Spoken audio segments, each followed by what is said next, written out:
All right, so this is part 4, determining who is better between LeBron James and Michael Jeffrey Jordan. We are focusing on the subject called greater career. Seems kind of vague, and that's kind of by design because, once again, we have subcategories underneath there that we are going to get into one by one by one. We're going to look at longevity. We're going to look at who had the better apex. We're going to look at overall hardware accolades, playoff record, clutch shooting, and the context behind it, and then regular season record, and then, of course, better finals performer, only looking at the finals careers of the two gentlemen. Hopefully, through each of that, each player will win each of these categories, and we should have a overall winner for greater career. Definitely leave what you think in the comments below. Did I miss anything? No, that's Liddy. All right, bad. All right, so we're looking at, let's do regular season first because I feel it's the least important of the main subcategories we have here. We'll try to do it in order of importance. So, MJ, they both played over 1,000 games. I think LeBron's played about 1,300 at this point, right? Yep. It's in the 1,300s. Jordan did not get to 1,100. I think he's at like 1,070 something. Yep. Jordan, 706 and 366 in his regular season career. 66% win percentage. LeBron, same win percentage. 66.3 for him, 874 and 444, right? They both have, LeBron has 4 regular season MVPs, right? Yeah, Jordan has that could be talked about in the accolades. That's fine. Right, but it's part of they didn't win the MVP for the playoffs, so I'm mentioning. What do you call it? So Michael Jordan had more wins in one season with 72. LeBron only got to 66. He did that twice. LeBron, I feel like Michael Jordan through most of the 90s had 60 wins. Right? He had the 72 win season and the 69 win season. Right. 61 win season. I think he had 60 wins 4 times in that. Maybe 5 in that. Right now. In that, throughout those the six championships. So during that 90s era, he did it twice on the first three-peat, 67 and 92 and 61 and 91 that 91 season we covered at length from a hypothetical standpoint, available in our archives. Yep. And the second three-peat, all 3 60-win seasons. Yep. Immediately followed when Jordan retires by just garbage. It's hilarious. LeBron basically won 60 wins. I'm gonna have to look through 3 teams to figure this out. I still have my LeBron notes, so just give me a second.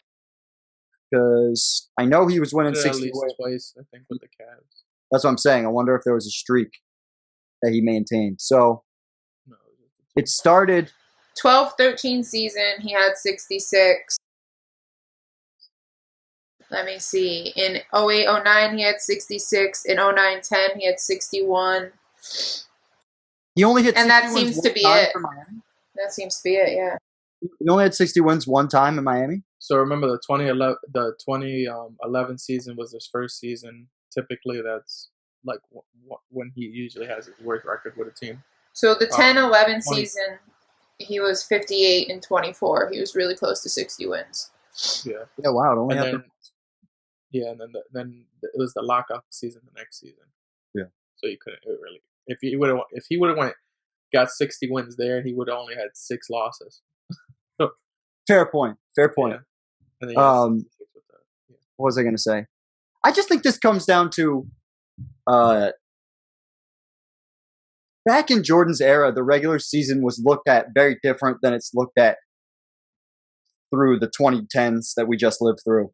And into the 2020s where people are, and there's lots of guys in this era who are saving themselves for the playoffs, and they really step their weight up come postseason.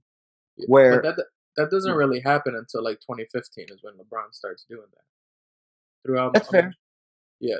So I don't think, like, I think after he started really doing that was when a lot of other players started, because he kind of like starts the trend with the league. I feel like, and I mean, maybe the trend with the league, sure, but I feel like he definitely wasn't the first person to do that. Like Kareem, Kareem is the first person I think of when I think of people who are specifically saving themselves for the postseason. But towards the end of his career, he was absolutely doing that. Shaq did it. Shaq definitely did it. We're going to talk about that when we do his legacy breakdown. Yeah. There's a few guys before LeBron, but I know. I definitely LeBron made it popular. I'm okay with that. But I think that's still to my point where Jordan, every regular season, it was like very significant. His goal was to win every game. Yeah.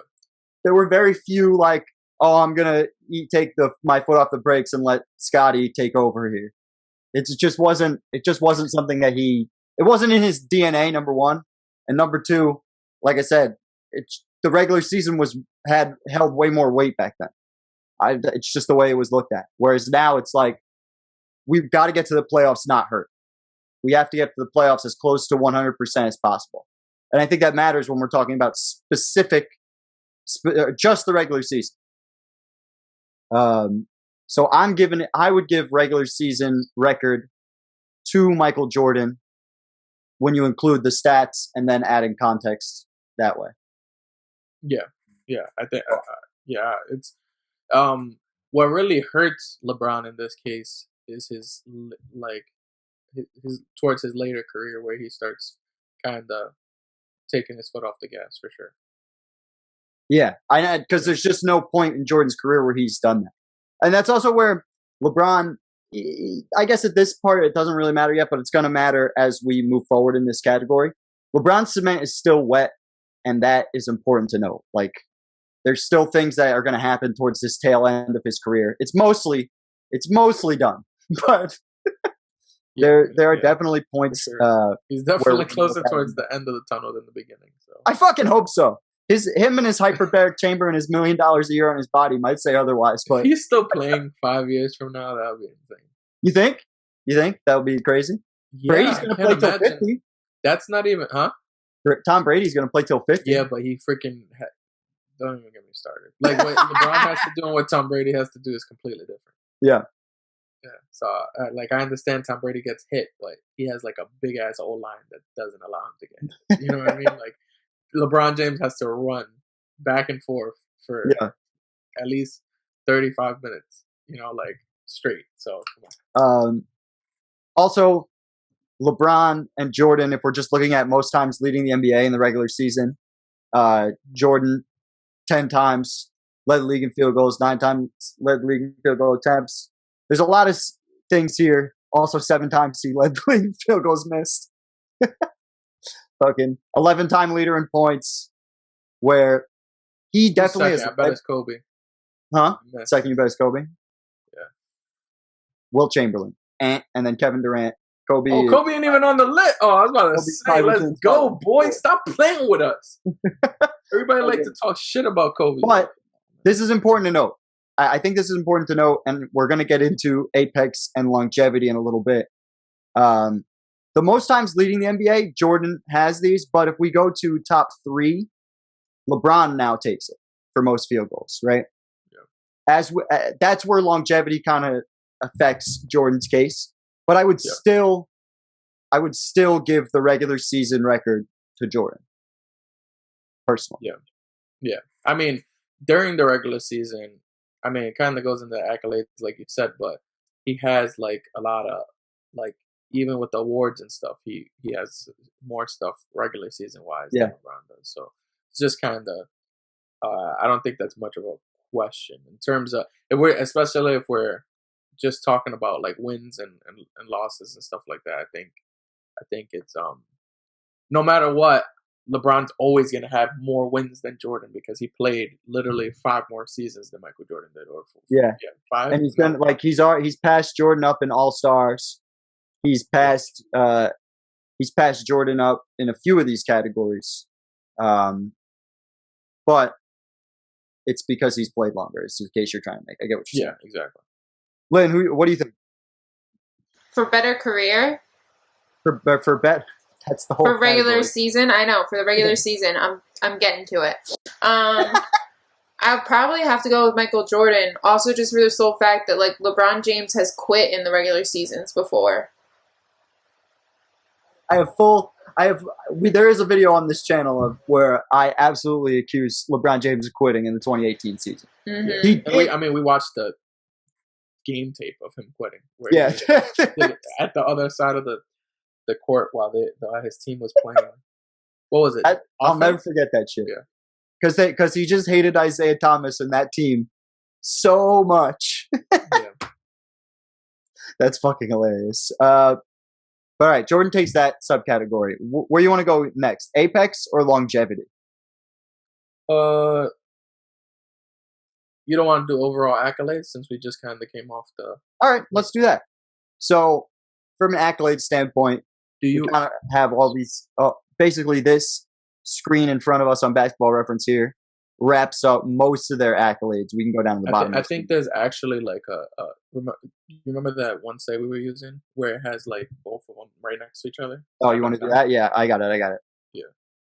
So, Jordan, as basically anybody above the age of 5 will tell you, has more championships than LeBron. I feel like if you watch one game of basketball, you're indoctrinated with that. Or if you watched one episode of Undisputed or First Take. That's all. Here's how you shoot the ball, and Jordan's won more than LeBron. I feel like it's very important that every old head will probably tell you that. It's like insane. Jordan's got him on MVPs. Jordan's got him on Finals MVPs. All NBA first team. LeBron, this is where the longevity kicks in, right? We were starting to talk about this. Yep. All NBA teams, LeBron's got 17 to Jordan's 11. What's the percentage of... Yeah, let's break that down real quick, the All NBA first teams. So, Jordan has 15 seasons in the NBA. Yeah. So 10 first teams in those 15. Yeah, so 67% of his career, he's made All NBA. Right. LeBron's been in the league for 20. Is that 20? 18 seasons. Is it 18? Yep. 19 to 37 would be 18. I'm not great at math, but I know that much. Yeah. So we'll say 17 because this season is not over. Yeah. So LeBron has gotten first team All NBA 13 out of the 17 times. Right. So that would be in calculation. Sometimes you just gotta do math for this. Sometimes that's fast. 76% of his career, he's been considered top 5 player in the league. Yeah. Jordan's career. I think it matters that we look at it like that for sure. So because I think that's where when you do. I think when it comes to longevity, because of the longevity thing, when you break things down by percentages, that's where it kind of eliminates the longevity and it just straight up. I agree. Yeah. So technically, I would say LeBron wins in that case either way because 76% of his career he was all first team All NBA. Yeah. Looking at accolades, keep continuing to look at accolades. Jordan, 9 times all defensive teams. That's straight up more than LeBron has had with his 6. Jordan. Go ahead, because I have a feeling I know what you're going to say. No, I was just going to say that's where, like, I think the defensive conversation, like, a lot of people would just look at LeBron and just think he's a better defensive player. But I think that is, like, overall just, like, shuts that conversation down.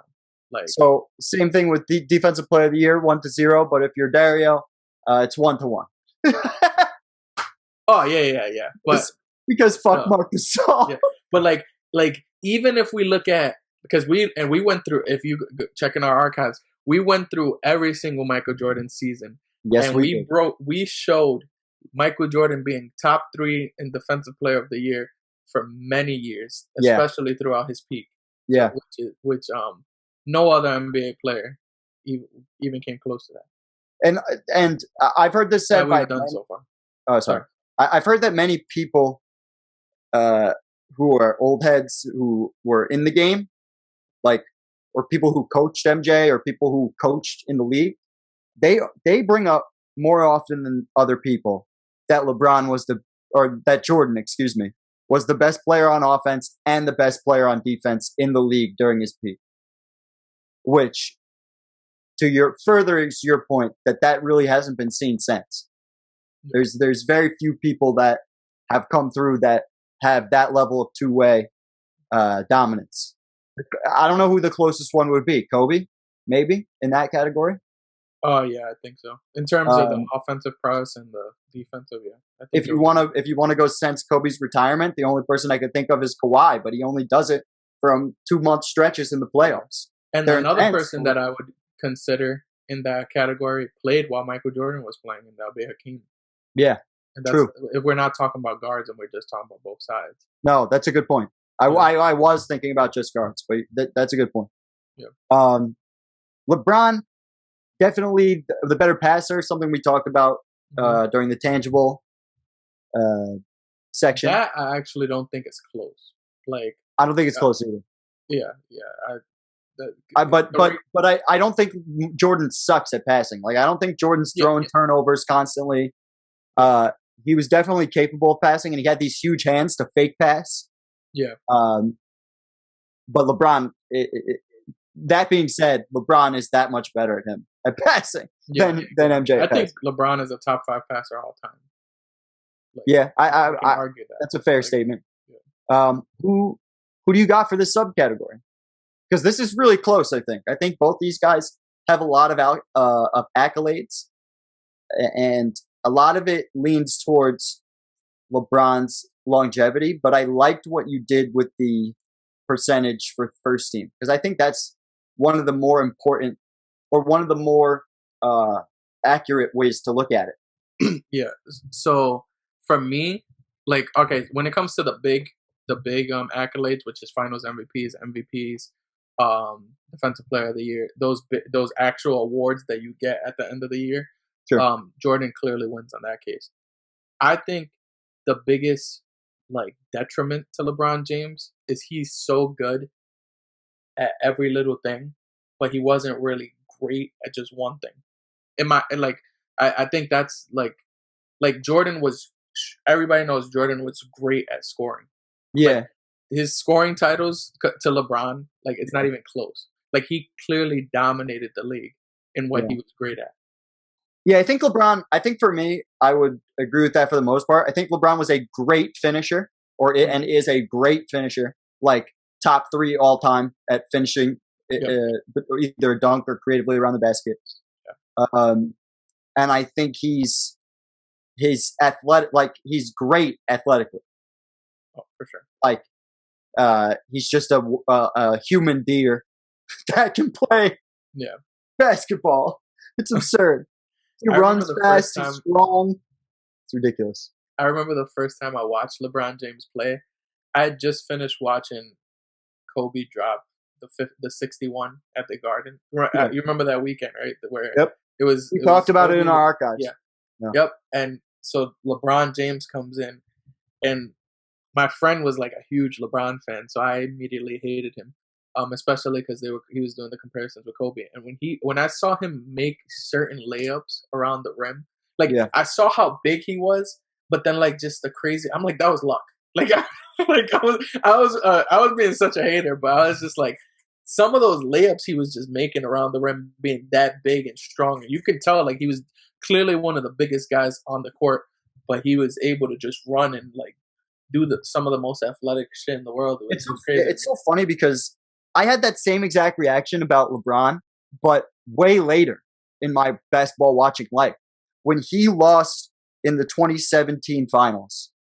Or no, it was the 2017 or the 2018 finals. I think it might have been the 2018 finals. The last 5 minutes of the fourth quarter, of the closeout game where the Warriors are going to beat the Cavs, he starts just going to the basket and pretending like nobody's there for the whole time. He gets the ball, he dribbles, he walks to the basket, he lays it up, and it doesn't matter who's there. He's getting and ones.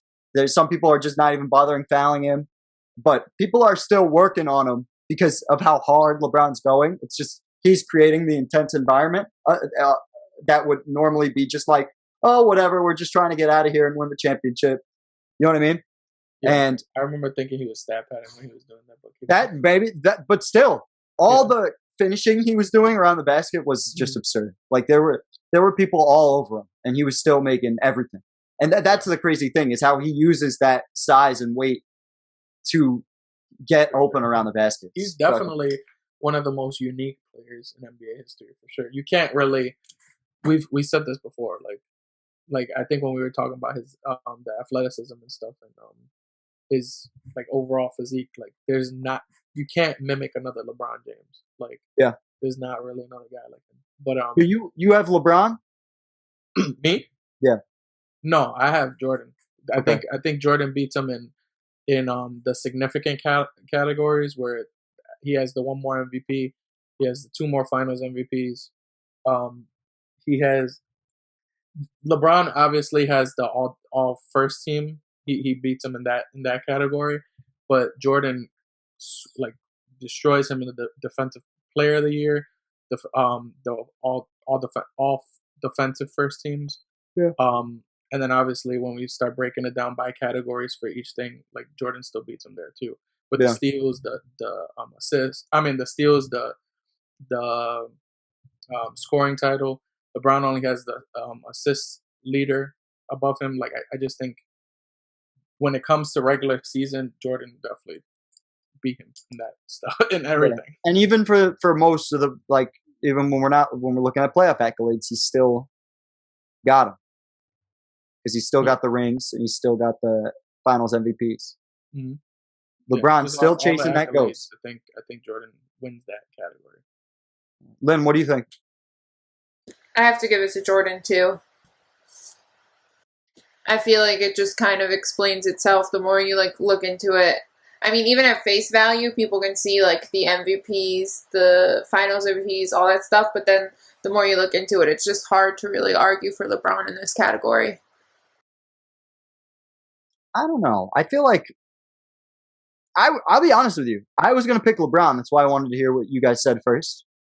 But I feel like it's incredibly close. And I feel like the main reason why I was going to pick LeBron is because it's consecutive for LeBron, which is something that like LeBron James was the best player in the league for there's no breaks on the train for LeBron. Mm-hmm. This is something that's brought up constantly online. And I think it's something to bring up here, right? Yeah. This is where I think that if Jordan had done this and been there the whole time without any of those extra retirements, that maybe I would have felt better about it. But when you broke down that first team thing, right? I was really just starting to think about it, and I was like, man, this guy has carried the league basically from Kobe's last championship till now, let's say. And you could argue before that if you're a big LeBron fan. And I don't know. I was just looking at all the different things he's got. I think from a accolade standpoint, he does obviously kill him defensively. But I don't think that tells the whole story. But I just think, and also LeBron's career is still wet. I think there's a chance he might add to this. Like he's already passed LeBron in total points, right? He might end up, LeBron already passed Jordan. Yeah. He might end up passing Jordan in everything at some point. But is that an accolade? I think it's going to add up. I think that's long. To me, that's longevity. I think that's. Well, that's the next thing. That's the next thing we're going to get into. It doesn't matter if Michael Jordan wins. That's why I wanted to go last. No. I was just a back and forth. Yeah. I was just because I feel like I agree with you to where it does say something that this is why a lot of people, like, I don't know why people get so butthurt when someone's saying Jordan's better or LeBron's better. Like, in reality, you're saying there was 8,000 NBA players that played in NBA history or something like that, probably more, I don't know. And you're saying you're one or two. Like, you're literally just nitpicking. Like, it's as simple as that. And you're for sure one of them. Yeah, exactly. You're one or two. Like, you're never going to be three. They'll argue Magic in that, but or Kareem or whatever. But you're in that conversation. You're within the top 5. Let's say most of them are consensus 1 and 2 between the two. So, but when we're talking about like just straight, because to me accolades is just awards, right? Sure. Like if we're doing NBA 2K. And I'm looking I'm looking at your trophy case. Yeah, and I'm looking at your trophy case. Who has more? And it's as simple as MJ just has more. Like when, it shows more when you have you ever seen that picture of MJ with the 6 chips and all his MVPs and stuff? Like that's like when you put a picture of MJ and put a picture of LeBron with everything that they won. Who has more? That's and that's where I think just MJ wins because he's gonna have more at the end. And that's fair. Like. But I agree 100% with that. I think it says something that LeBron was able to do that for all the years that he's done and win as much championships as he's done, especially winning in like different decades. Like he won in oh no, he just missed 2000. If he would have won that 2007 championship, he would have won it in 3 decades. True. And he still got a chance. Yeah. He still got a chance to get one. And if some people consider that bubble championship the next decade. Because technically it's 2020. It is the next decade. But it's only 2 because he won in 2012 and then 2010. And no shit. You're right. I'm wrong. I was thinking he won one. I still stand by it. It's still his career's still wet. He's gonna make it to 2030. He'll be maybe bench with his son throwing him passes, and LeBron will be exclusively a post player because he can't run at all anymore. He's really just gonna try to like make the freaking record not even be touchable. Yeah.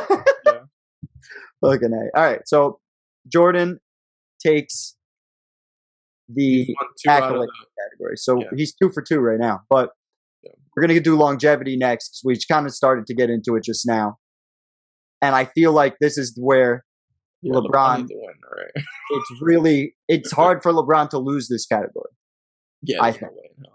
When we go to total stats, right? LeBron's got Jordan almost everywhere. Almost everywhere.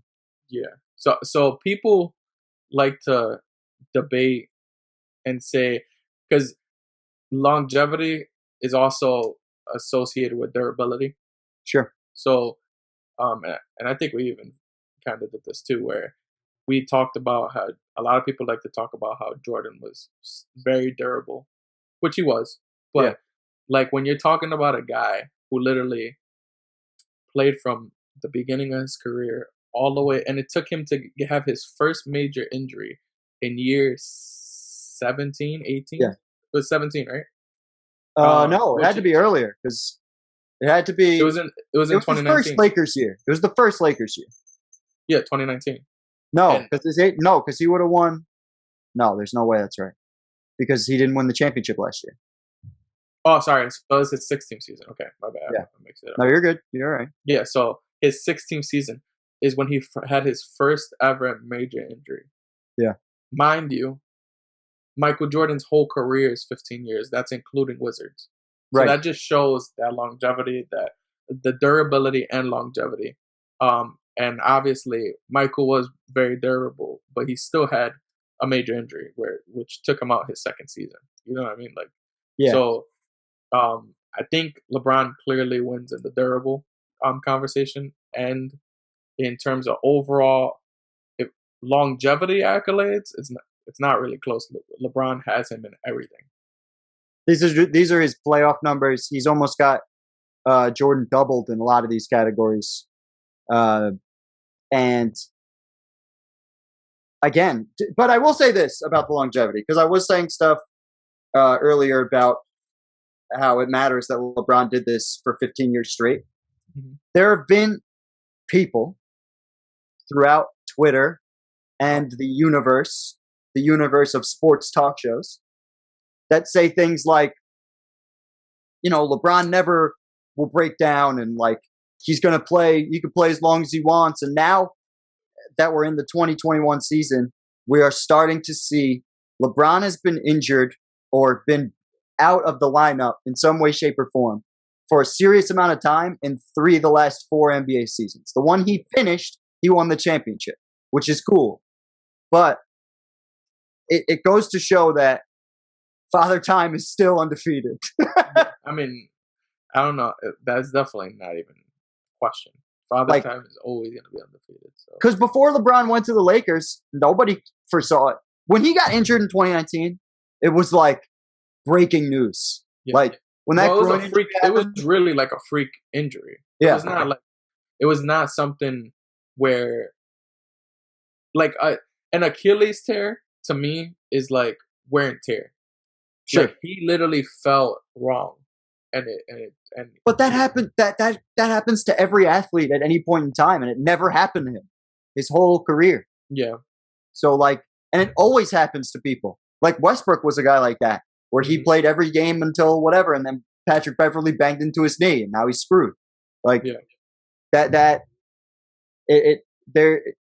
There's a certain point where those weird things start to happen to you, and a great consensus of NBA fans thought that would never happen to LeBron because of what he was doing for his body and et cetera. And it just goes to show that it can happen to anybody at any point.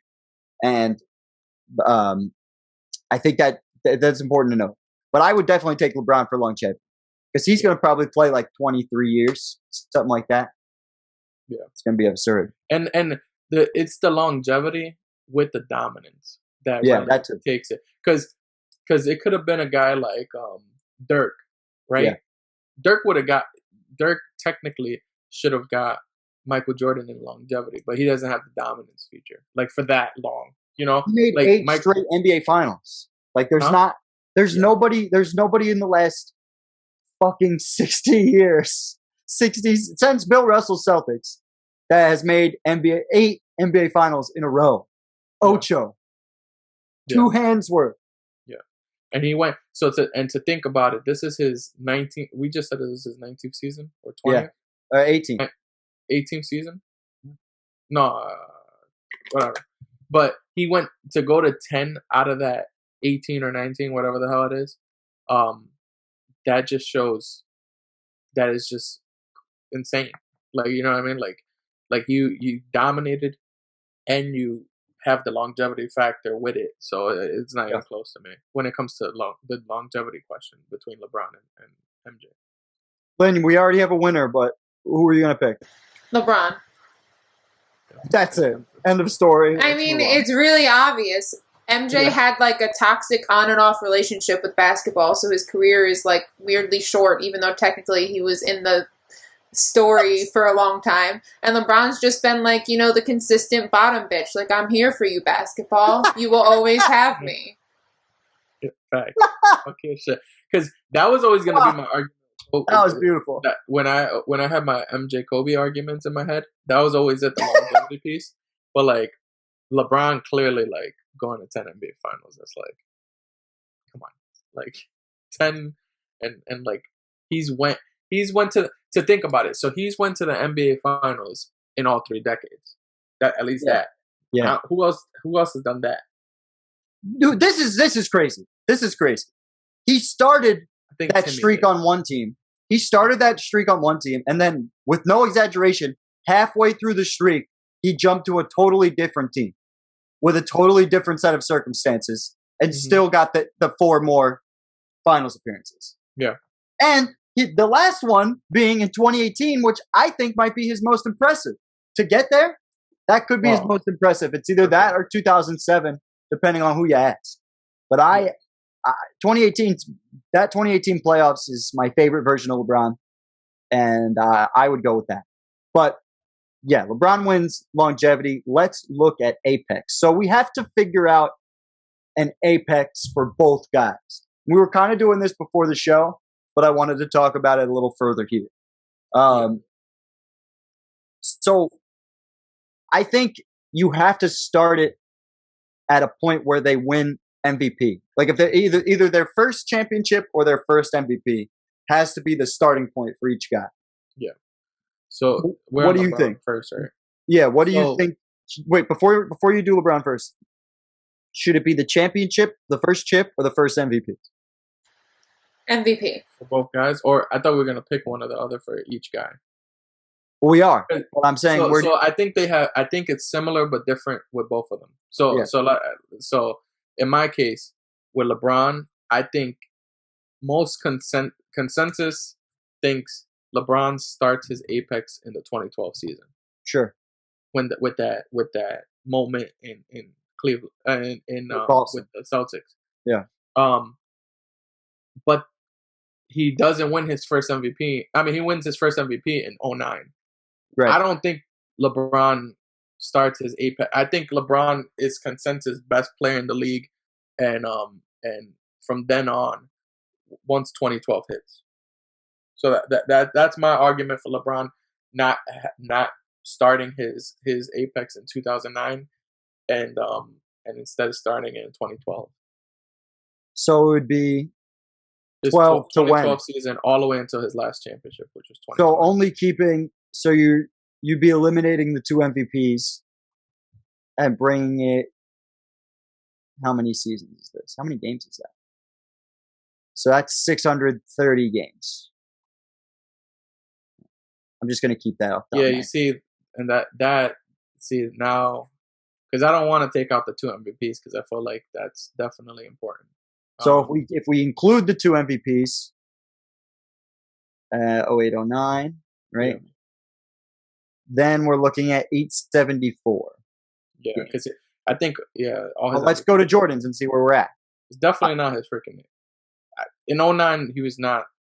That was not his apex, in my opinion. But I feel like you shouldn't take away that MVP though. That's where my head's at. I would agree with that. But hold on, let me get to Jordan. Because he in the middle of that, he has literally his lowest moment in his entire career. Yeah, I'm not disagreeing. Yeah, that's literally you got to hold that against the whole thing with apex is what happened with him is he dropped and then he rose. Yeah, like that's where your apex is starting. You know what I mean? Like yeah, that's my thing. But for Jordan.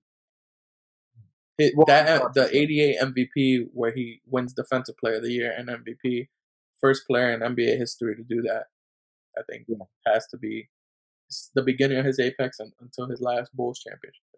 So that puts us at 748 games. So LeBron's at 130 more games? Yeah. So if we do... Because I want it to be as close to I want to be at a similar amount of games played. So if we do 12, so that's 638. And if we do Jordan's first championship as opposed to his MVP, right? For whatever it's worth, Stephen A. Smith agrees with you. I was listening to him today. So if we do 90-91, now we're at 503. Yeah. I feel like from a playoff standpoint, their apexes are different than if we're looking at cumulatively. I think the best way to do it would be first MVP to last championship. Actually, let's not even do this. Okay. Go to the playoffs. I think that's where, because if you want to do, we've already done regular season, right? And in its truest form, apex is really about the playoffs. I don't agree with that, but that's okay. Continue. So, that's fine. When we're looking at someone to think that they're the GOAT or the greatest, what stage are we looking at them in on the finals? None of these we wouldn't even be considering any of these players if they didn't have the finals performances they've had or the runs that they've had in the playoffs. There's a reason James Harden doesn't get talked about in this when he's had great regular season numbers. Sure. So stop for a sec. If we do that, right, and we do the time frames you were suggesting, we are one playoff game away. So it's literally 168 to 169 in terms of playoff games. So I'm fine with that. So if we do Jordan 87-88, right? To 97-98. I think I have it set up here already that way. Yeah, 88 to 98. Yeah, it'd be 87-88 when he won his championship. Or when he won that first MVP, right? Yeah. But sure. Okay, I guess. I mean, I mean, I guess that's when he becomes really competitive in the playoffs too. So it is. Fine. It is. It's the first time he gets out of the first round as well. So, and as we're looking at this, guys, as we're going through this soliloquy and doing this whole thing, if you guys disagree with us, let us know what you think in the comment section. Facts. Very true facts. Or just don't and go fuck yourself. It's also an option. Okay. All right. So, yeah, it's still Jordan, more points, more steals, just better defender from the guard position. LeBron doing a little bit more all around with his classic 27, 8, and 8 stat line. LeBron still got him beat. I think LeBron's got him beat in shooting. PER is within 1 full point, right? Or 1.2 points, right? 28.1 to 29.3. True shooting for LeBron is at 61%. Michael Jordan 58 during this era of time. But let's go to the playoffs because that's kind of why we set it up like this. All right, so this is the main reason I wanted to look at it in this way and why I wanted the games to be as close as possible, because now we can look at things like totals and really get a good idea for what exactly we're talking about here. Yeah. So they've both played essentially 168 games, or almost 170, let's say. Jordan's got him beat in points by a pretty good amount. Steals is Jordan. Blocks is LeBron. Rebounds and assists are also LeBron. I want to see effective field goals for LeBron. Both shooting over 50%. LeBron getting to 55. Sorry, I was looking at the different thing. Never mind. Keep going. I was like, how dare you correct me? Okay. Jordan played almost 200 more minutes than LeBron. Isn't that crazy? Well, more than 200 minutes. Isn't that crazy? That's fucking crazy. In almost the same amount of games. Yeah. But when we do minutes per game, it's okay. It's not that bad. Okay. Pretty close. So obviously Jordan's got the 6 rings in this period of time, and his full 5 MVPs. LeBron's got 2 MVPs, but all 4 rings and all 4 Finals MVPs for him. Yep. Right? Yeah. Playoffs. It's very close. Their offensive rating is exactly the same in this peak, which is pretty interesting. Yeah. I wonder if they had each of their pace. That would be cool. What is the win share? Their win shares. Do they have win shares, Michael Jordan has it by slightly by 2. 38.2 to 36.7 for LeBron. And value over replacement player is still Michael Jordan. I like this stat a lot. It takes like an average player's stats and then looks at your stats and says how much better you are than your replacement. Yeah. I always like that stat. This is very close, in my opinion. Yeah, super close. I think. And this is overall playoff. No, this is Apex. Okay, so. You know what I want? I want to know.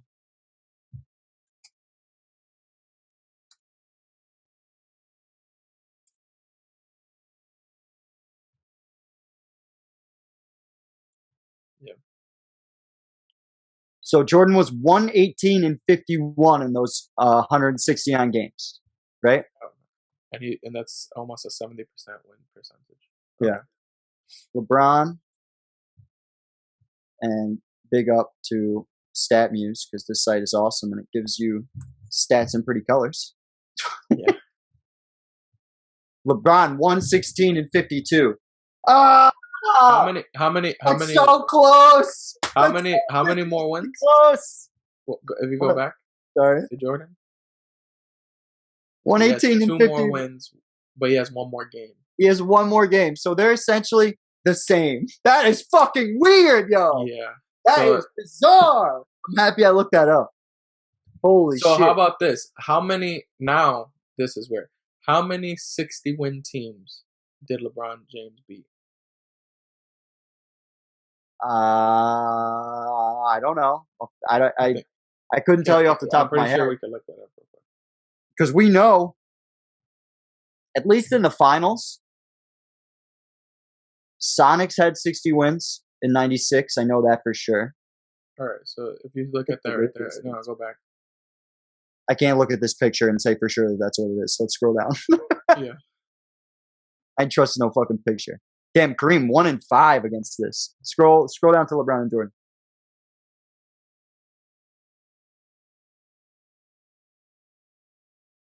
So LeBron's 3 and 5 against 60-win teams. Lost all the wins and all the losses. Lost to the Warriors, and he lost in the Warriors in 28. But I don't think they were a 60-win team. I guess. No, they weren't. Duncan, Shaq, Jordan 7 and 2. Yeah, I was gonna say a lot of the finals were against 60-win teams. I knew it. Yeah. I was like the Sonics were definitely 60 wins. The Jazz both times were 60 wins in the dilution, which is something to note. That those 2 seasons were incredibly diluted. Yeah. And then he beat the Suns in '93, that Charles Barkley led team. Yeah. Even if you take off those 2 diluted seasons, he's still 5 and 2. 5 and 2, which is still more. So, and this is within the apex. We need to go up to LeBron's and see which ones are in the apex because I think that's important. So So the Bulls are. These 2 are in there. The Bulls are not. This is not.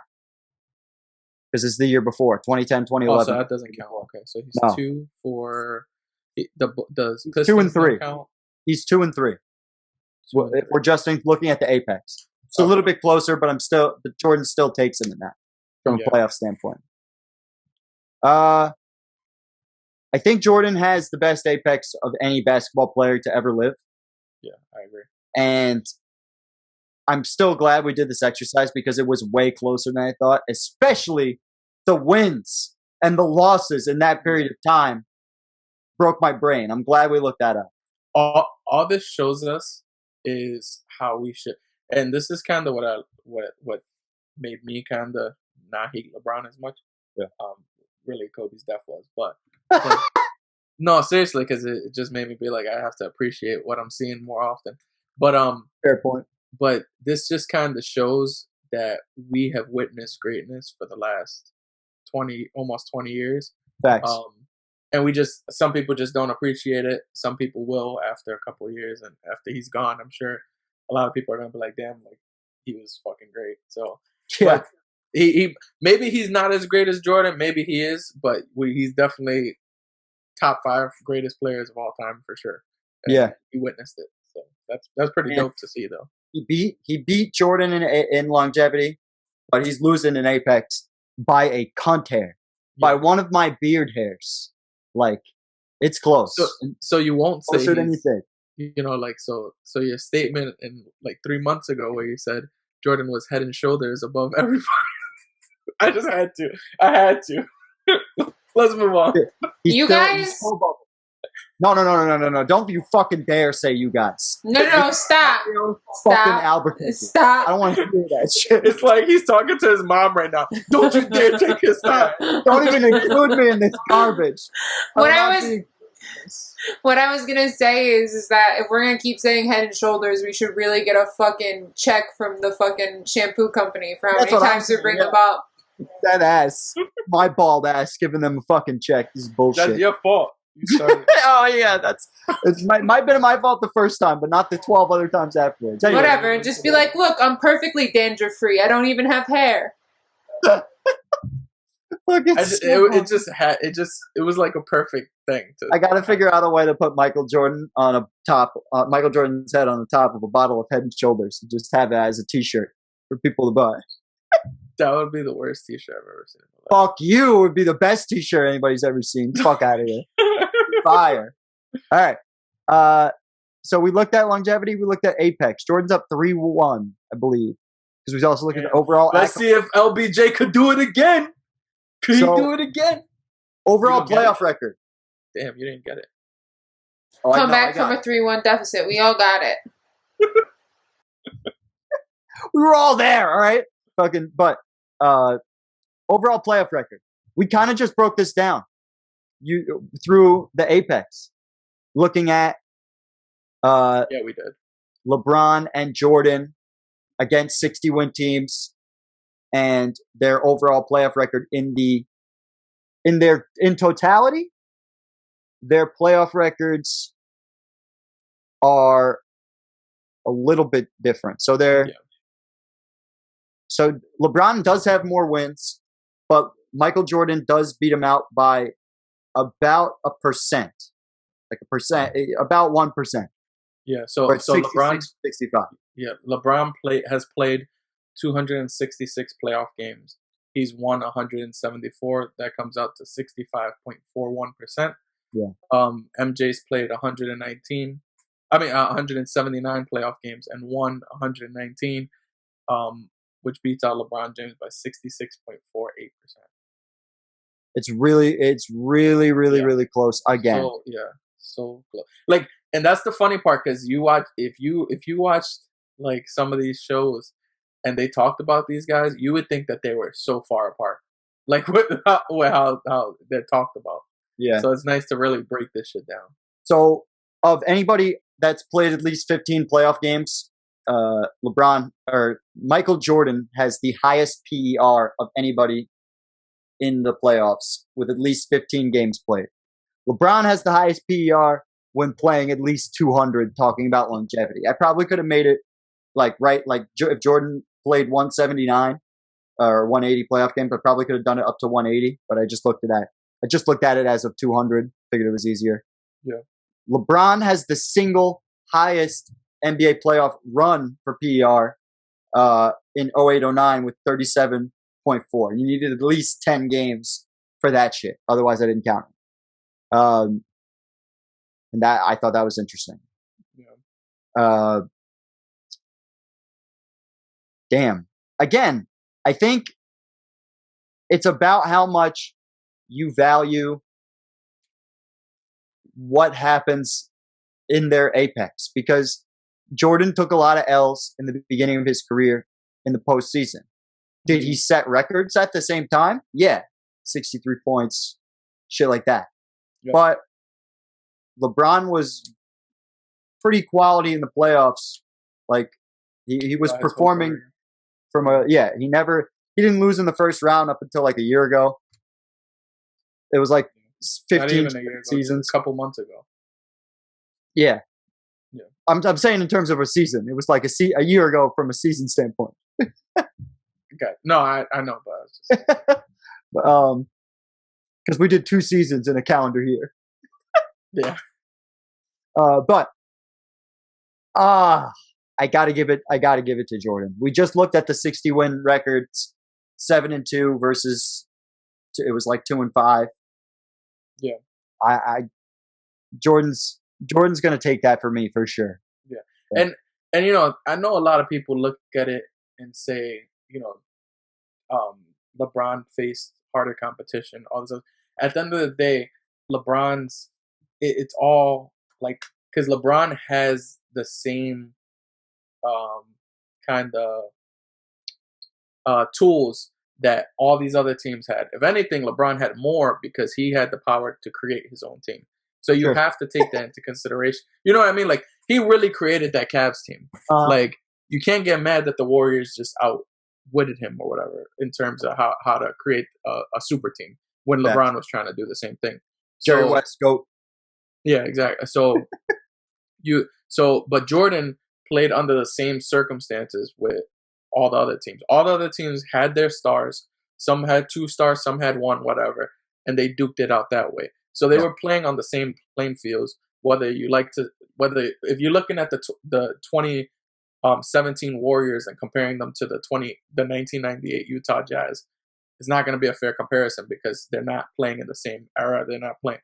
There's so many other things, so you got to just compare them to themselves. So, because I'm one of those people who think, yeah, LeBron had to go against some tough ass freaking opponents, but it's also you have to.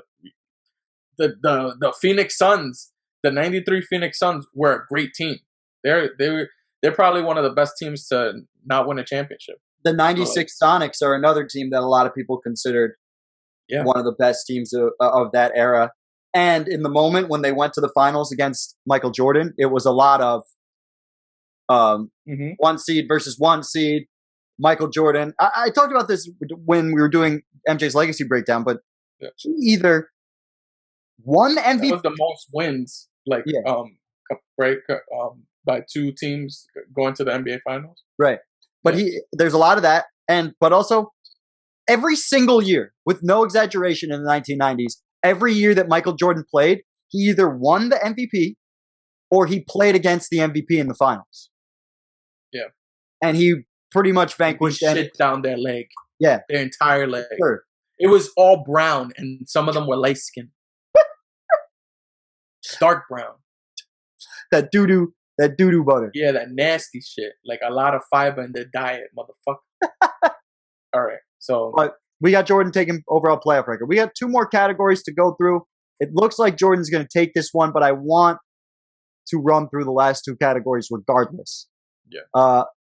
Finals, the superior finals performer. So I took the liberty of breaking down MJ and LeBron's finals information, right? So Jordan's played 35 games in the finals. He's averaged 33, 6 and 6, shooting 48%, making 12.5 field goals a game, and shooting 36% from 3, making over 1 3 per game, which I thought it matters if you're making at least 1, in my opinion. If he was taking less than that, I probably wouldn't have counted it. But we have that 92 finals where he took a bunch of 3s. 93 he also did. But LeBron, 28, 10, and 8 in 55 games in the finals, shooting the exact same field goal percentage as Jordan, 48.4. 10.7 field goals made per game for him. 35.2% with 1.83 made per game. So Jordan's got him on 3-point percentage, but LeBron's making a little bit more. But it's comparable. Yeah. What was the steals and blocks? Did you have that or no? I can get it very easily. 1.8 steals for MJ and 0.7 blocks. 80% from the line, making 7.5 free throws a game. Right? So that works. Nice. So 1.7 steals and it's pretty close. Pretty close. Finals, let's do record. LeBron 22 and 33 in those 55 games. Right? Yep. MJ just sucks like LeBron. 24 and 11 in his. It makes sense. I mean, MJ 6 and 0, LeBron, 4 and 6. Yeah. Jeez. Who played more minutes per game? That's interesting. MJ 43 minutes a game, LeBron 42 and a half. So what do you think is asked to do more for their team in the finals? Who I think? 100% LeBron James. 100%. Okay. It's not even close. It's not even close. So the reason is LeBron's asked to score the most points on his team because, which obviously MJ is as well, but he's also asked to get all these rebounds, be the facilitator and still play good defense in these finals games. I think MJ's overall role for the and this is not a knock on MJ, but his overall role for those Bulls were score your points and play your defense, while we still are surrounding you around some of the greatest defensive players ever. Yeah, but the same thing could be said for LeBron. You're asked to facilitate, but you're going to be surrounded by amazing shooters. You're going to be put with shooters all around you. Where Jordan, maybe you had one shooter for Jordan. The same though. No, he didn't. He had like one shooter. Facilitate. Huh? Well, no, he wasn't. He wasn't asked to facilitate. But the way you're saying Jordan had other great defenders around him, LeBron had offensive players to use around him, like more than Jordan did, in my opinion. And this is something we talked about a zillion times, but I'm bringing it up again because I think this matters. If Jordan didn't score 40% of his team's points, there was 0% chance that the Bulls would win any game. Where if LeBron had to do that, it was 100% chance that LeBron's team would win, but there were other guys on LeBron's team that could put up a 40-point game with LeBron. If LeBron James didn't nearly average a triple-double, there's a 0% chance that he was. If LeBron James didn't put up those numbers, he wouldn't even have a chance to win the 22 games. That's just a fact. Like in 4 of those losses, he averaged a triple-double to even try to keep it competitive within the. No, I think it was 5 games because I think it was in. But then how can you say if he? I don't. So like okay, so here I got you. Ready? The 20 finals record when averaging a triple-double. So he's 6-5. So 11 times he's actually gotten a triple-double, and he's 6-5. So it's not exactly true. 4 times out of he faced the 2017 Warriors when he was doing it. Yeah, and he got swept. 4 of those games. That's not even fair. It's just, but this goes back to what we were talking about. It's the same thing when we're talking about who has a better record against certain 60. Jordan also never had to go against that mismatch. I'm not. I think Jordan might be the better finals performer, but I'm not about to say Michael Jordan had to do more for his team than LeBron James did too. I didn't say that. True. That wasn't what I was saying. What I was saying was, I think it's really difficult to be asked every single night to put up 40% of your team's points. I think that's really not true. He didn't have to do it. It was like 30. Okay. Come on, dude. We looked at it. They were putting up 90 points a game, and he had fucking 30. So at minimum, it was 30. Sure. At minimum, it was 30. At minimum. Most of the time, he was putting up 40 points a game or in the mid-30s. So it's usually closer to 35, 40% of the team's points. And they were almost never putting up over 100. Okay. It's the truth. Do you think? All right. Who do you think would have had an easier time? LeBron doing what Jordan had to do, or Jordan doing what LeBron had to do? That's not. I'm not going to sit here and do that because they're doing totally different things. I don't think that's relevant. I just don't think that's relevant, in my opinion. So my whole thing is LeBron doing what he did is what allowed his teams to get to 10 NBA Finals. That's a fact. Sure. If LeBron James wasn't LeBron James and played the way he played, that wouldn't even be a possibility. Sure, Jordan had to be great offensively and just score, but he had the luxury of Scottie Pippen facilitating the offense and freaking Dennis Rodman or Horace Grant being the person to rebound. Now imagine having to be that same person to rebound, be that same person to score like Jordan, and also be that same person to facilitate like Scottie. It's like LeBron had to do more to get his team to where he was. In Jordan's first NBA Finals, he averaged 31 points and 11 assists. No? That's cute. How many other times did he do that? LeBron James has done that multiple times. I mean, he averaged 33, 6, and 6 through the finals. So, I mean, it's pretty good. You know what I mean? Like, yeah, LeBron James averaged like 30, 32, 11, and 11 against the Warriors in 2017 and lost. He could do. I don't know why why does that matter so much to you? I just don't. That doesn't matter. He's the only player in NBA history to average a triple-double in the NBA Finals. That's a fact. That's okay. I just don't know more.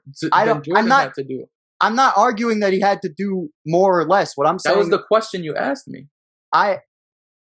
I'm looking at. I thought the question I asked you was what was more difficult, not who had to do more. No, you said who had to do more for their team, and And I you said think LeBron James. So I don't know. I feel like it's close. I just feel like it's close. I get where you're coming from for sure, but I feel like in terms of final performances, I agree. I think it's super close. The only thing I don't think if LeBron had to put up 35 to 40% of his team's points every single night, I think that would be significantly harder for him to do. Like, because he's a facilitator, that's just not the way he thinks. That's why I had trouble answering that question earlier, because I wasn't sure. But if that was his only job, is to score 30, give me 30 points and play lockdown defense. But that's also the era. Like, there's just more talent in today's NBA now where LeBron can facilitate and people will actually make jump shots. Like, I just think there's instances in Jordan's career where he did that, but sure, it wasn't his goal. But I don't know how much you can hold that against Russell. No, I don't. Then how did people ever get assists before there was talent in the league with your logic that way? Like, there has to be people that you can pass to, but there's been great point guards throughout NBA history, right? And they all had people to pass to, and they weren't just recently. So name the greatest passers of all time, right? Magic Johnson. LeBron, Magic Johnson had easily the best offensive team of the 80s. Some might argue the Celtics, but in my opinion, easily the best offensive team, had offensive talent surrounding him, filled with offensive talent. Really, it would be harder for him to get 12 assists, whatever he was doing a game, if he didn't have that talent around him. John Stockton, same thing, was put with Karl Malone, the best pick and roll player he could have possibly been put with. Mad assists. Like, I just think. What about Nash? Nash, Amari Stoudemire, Joe Johnson. Jordan had Pippen. Jordan, he was still giving you 20 points a game. I know, but what I'm saying, I'm naming entire teams around these guys. You're naming me one guy. Yeah, Pippen. But that wasn't even what I was talking about. It's not like Lindsay asked me the question about assists and how assists work. I think the more assists you have, generally, the more offensive talent you have around you. Do you have to be a great passer to make things work? Most of those years that they won the chip. Say again? They were top 5 in offense most of those years they won the chip. Who? The Bulls. Yeah, and that's directly because Jordan had to score 35 to 40% of their team's points. You think that 105 points that they're scoring, Jordan's scoring 30, who's making the other 75? They're not scoring 105 points a game. They're scoring closer to 90. That's not true. Yes, it is. You could let's look it up. Okay. Why is it in caps? Team scoring. But even with that, you can't rave about Jordan averaging 31 and 11 in the NBA Finals, and then when we're talking about like LeBron pretty much doing that throughout most of his NBA Finals, and say, oh, I don't see how that's relevant, or him like Jordan did that. Doesn't make sense because he wasn't even there 2 years. Sorry, continue. No, you're good. Because I know they increased the pace when Jordan left because there was more triangle. And we saw that when they did 91. But yes, he wasn't there for those other 2 years. But I guess I don't know. I just don't know. I don't know if I. They definitely were averaging over 100 points a game. That's why I know in the playoffs you might be right, but which is what we're talking about. 97.8. Yeah, we're talking about finals too. Let's do.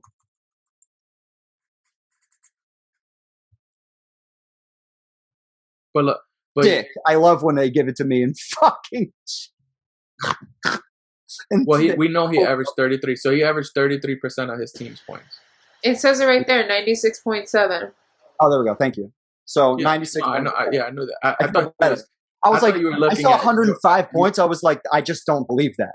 In my head, I was like, there's no way. But in the regular, you're saying what they had to do for the team. Well, the category we're talking about here is better. The category we're talking about here is better finals performance. So it's all in context with the finals. Okay. And Jordan was able to. I don't know. I'm not sure who the answer is. Can we look up the LeBron James teams in the NBA Finals scoring averages? They might be able to have that. Yeah, it's just got his shit. That's why I figured they were going to do. But I mean, put Cavs team scoring averages. There we go. 98.6 in the finals all time. And LeBron's obviously in all of those 26 games. Yeah, could we go to, can you do the same thing for the, we probably could do a range for the Heat and a range for the Lakers. I just want to just put it in different tabs though. Okay. We still got one more to do after this, so I don't. I know. I mean, this is just to add context to what we're talking about. Cause no, I'm not disagreeing. I just want to let you know it's 9 o'clock. 95.7. And then we could do. And then let's do the Lakers. I think that's the last one. 110. Right. Which makes more sense. That's what I figured. So you gonna try to come up with a big average, math boy? Better man than me. Yeah. So we just looked at the finals averages for LeBron James, Lakers, Cavs, and Miami Heat. Right. What I did was I took the average times the amount of games to get the total points, added them all out, and divided them by the 55 games. Right. So LeBron James is currently getting 98.63 points It'll be on your screen from his team. Yeah. Per game in the NBA Finals. Yeah. Michael Jordan, which I found this interesting, in a slower paced era, his average, his team is giving him 96.7. So LeBron James is only getting 2 more points from his team in the final, right? So, but LeBron is averaging what, 28, and how many? 28 points. 8 assists, 10 rebounds. Right. MJ is giving you 33 points, 6 assists, 6 rebounds in the NBA Finals. That kind of changes things a little for me because I naturally was going to go MJ. Okay. But LeBron James, it's so close because you feel so uncomfortable saying it out loud. It's so weird to me because. No. Okay.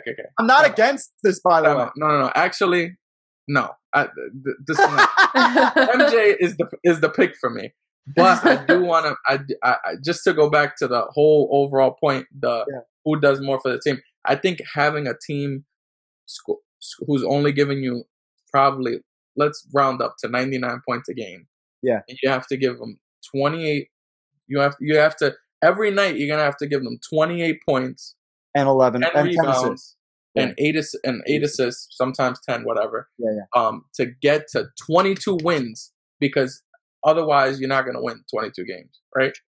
So I just think LeBron has to do more for his team. Yeah. But if we're talking about overall finals performers, MJ has he has some of the.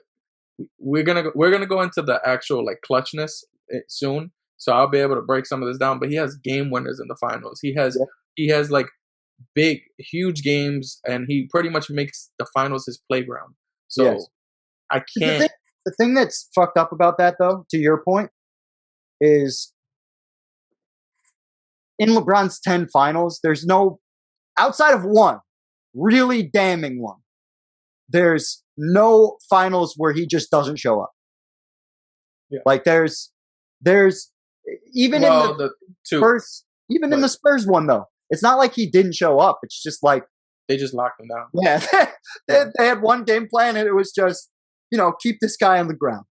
Yeah, exactly. If Mo Williams shoots 20 shots, we did our job today.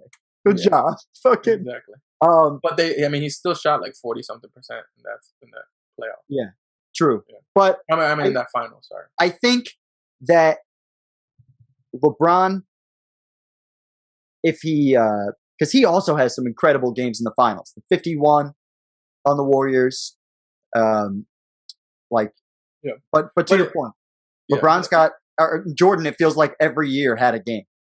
Yeah, like every finals had one of those. Yeah, I mean, really, the only one that didn't was the 91.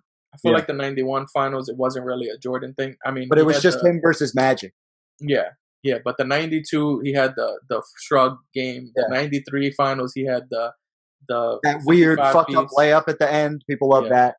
Yeah, he And so he then, definitely. I mean, he just had his moments came in the finals. Like he had some big, like his game winners came in the finals. Yeah. Like that. That's why I think people just hold him to that standard or that godly mantle that I always hate that people do. But it's because you watched it in the biggest stage, when with the most people watching, Yeah. and he just gave it to you every time. So I also think the godly mantle comes from, I feel like television has so much to do with that. It's not even funny. Like, I think if LeBron was doing these things that LeBron was doing in the 90s, like if they flip-flopped it, I still think people would think Jordan would be better. But I think LeBron would be like a certifiable legend and have bigger, because television, everything on television was just more epic. Like in the 90s and the early 2000s. It would have just been Jordan. It would have been if LeBron was in the 90s and Jordan and LeBron had to go against each other. That's Bird and Magic all over again. Facts. I completely agree. In a much more athletic way. Yeah. But even looking at the late 2000s after Jordan, Shaq and Kobe got to that level of legend because of the way TV was produced. In my opinion, I think TV created that, was the driver for these guys' legacies. And I think without it, I think I think their aura would be different without the magic of television. As stupid as that might sound, I really believe that. Man, Jordan's taken a lot of these though. Lynn, who you got? Jordan. Yeah, he's got all but one of these so far, right? Yeah, he does. He's kind of sweeping this category. Yeah. I wanted to specifically save clutch shooting for last because I know Dario did a ton of work on this for us. Thank you. I try. The Very hard.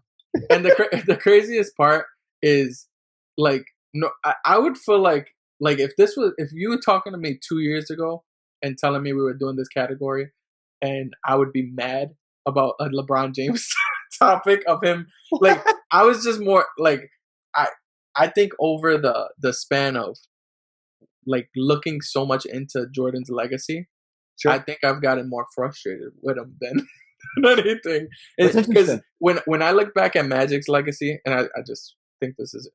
Yeah. When I look back at Magic's legacy, I felt like I learned a lot from it, and then it also made me appreciate him more as a player. I just feel like Jordan, going through his legacy, obviously I know his greatness, and I already knew it kind of before that, but it's just more so I just hate the cock eating. Like, I feel like it's too much. Like, and I think that's what makes a lot of people dislike a player. You know what I mean? So it's so funny because that is a direct cause of television. I think our generation, I think there's the generation before us, so we're in our late 20s. I think the generation that's older than us, in their 30s, are the biggest cock eaters of anybody. And it's because, going back to what I was saying before, they were indoctrinated by television. You know, Jordan is their nostalgia. Jordan and great television is their nostalgia. Yeah. And they control the world currently. Like, maybe not politically, that's still owned by the 80-year-olds, but fucking the sports world. The sports world is controlled by 30-somethings. And I think there's a lot of people in their 30s that watched Jordan when they were 10 and, you know, and watch that Shaq, going into the Shaq and Kobe era, that there's a certain level of idolization that's done with that, I think. Yeah.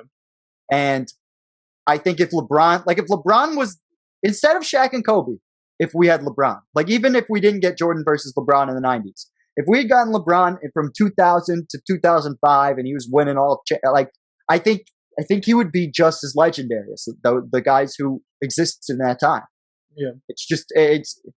And nowadays, to your point, we're taught that as soon as the television starts to dick ride, we're taught, fuck that.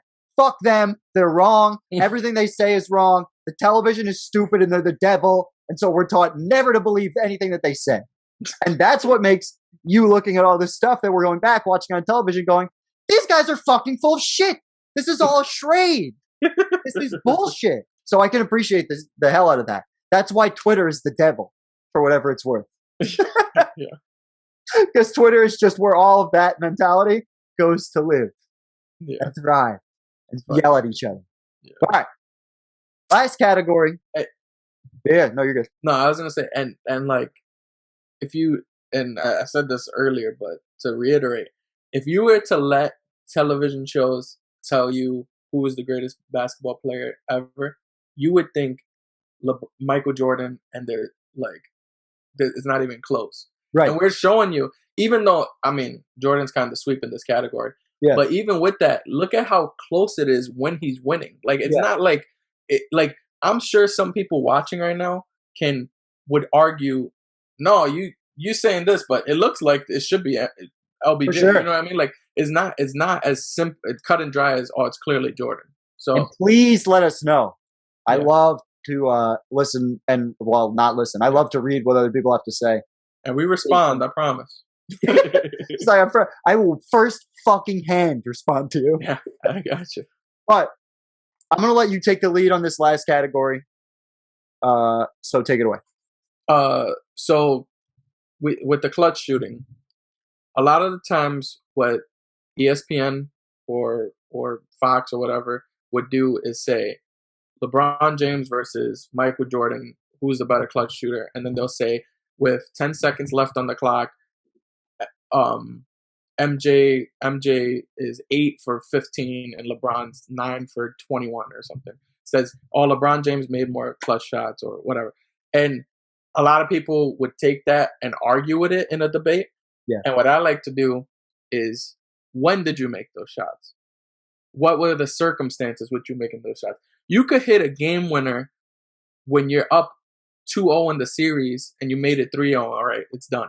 Yeah. Like, that's not as big of a shot as Dame Lillard hitting the game winner, game 7, first round, having to go to the next round. That's a do or die shot. You don't make it, you're done. You're going home. Like, to me, that's clutcher than going up 3-0.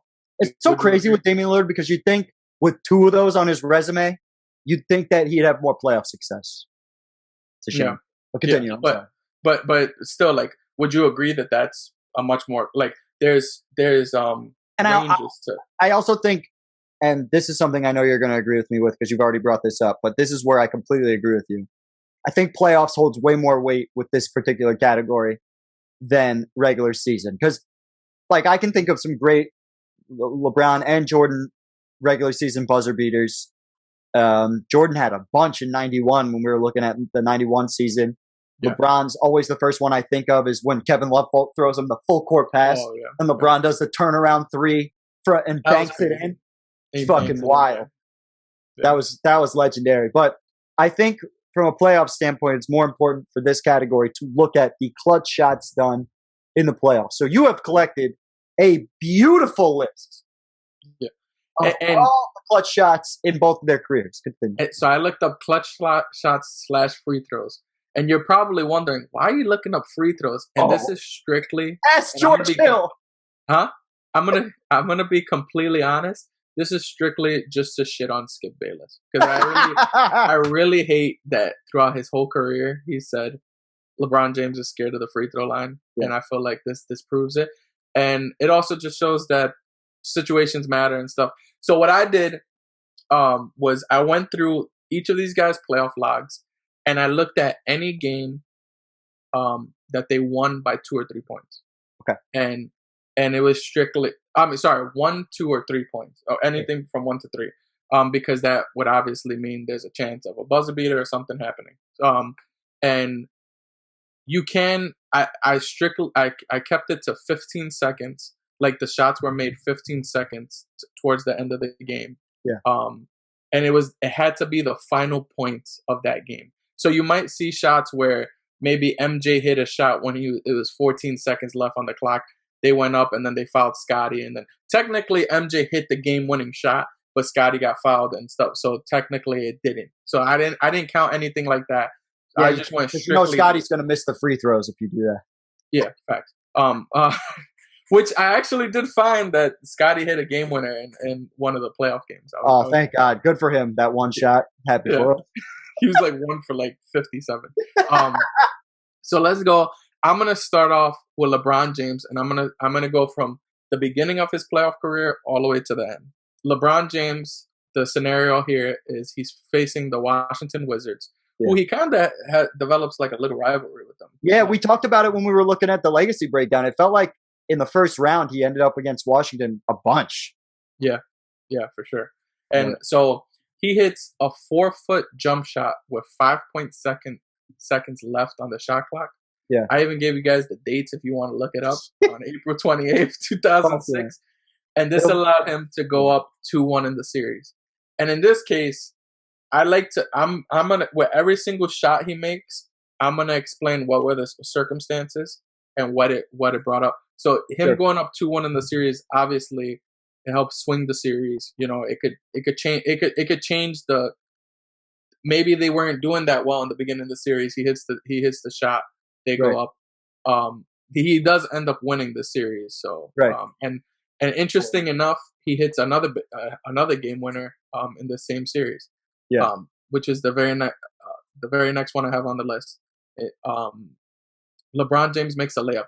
You see, layups, I'm not like, I know they count, they're game winners, whatever, but that's just not the same. Like, and maybe it's my preference. I think it's hard to get to the cup with 3 seconds to go. Like I know, but like, it's my preference to see the jump shot go in. Like maybe a layup might for sure be technically easier. Not for me because I miss every layup I take. But if you're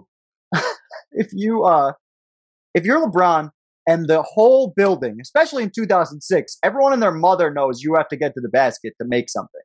Yeah, I think that adds extra weight to something like that. But go ahead. Yeah, no, for sure, and especially it being Game 5. Yeah. So but they're still doing 7-game series in 06. Yeah. No. Yeah, I know, but it being Game 5, I don't know if you're a huge true basketball historian, which you probably are if you're watching our channel. You typically, if you win Game 5, that like you 60 or 70% of the time, that's the winner of the series. Yeah. So it definitely matters. I agree.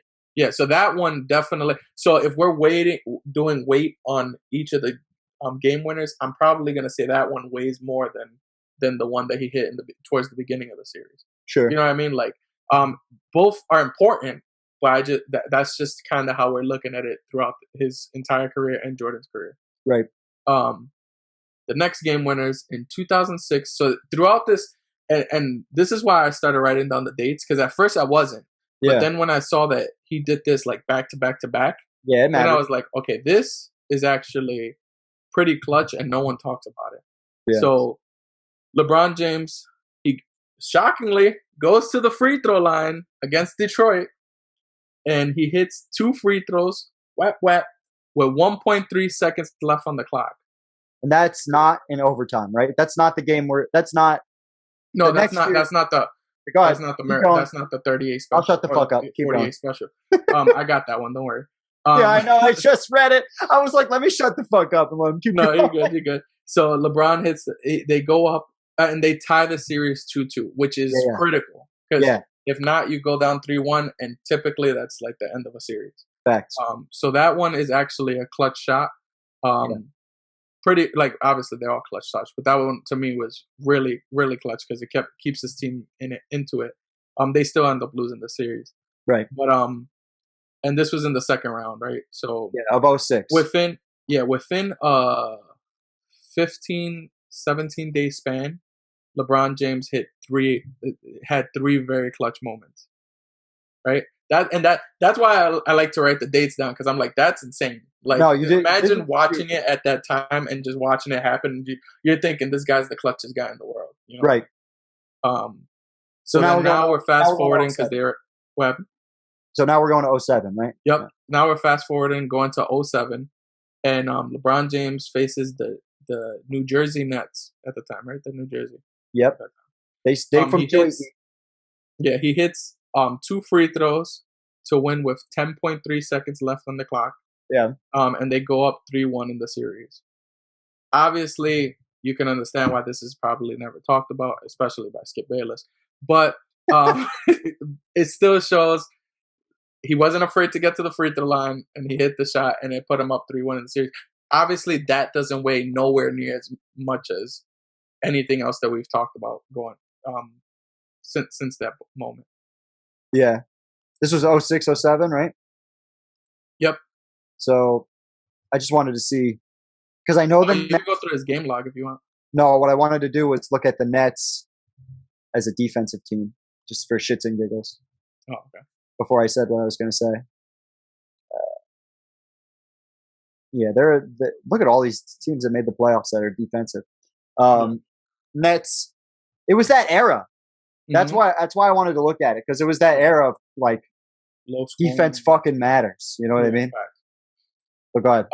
So next one is his most famous, and that's the 48 special. Arguably.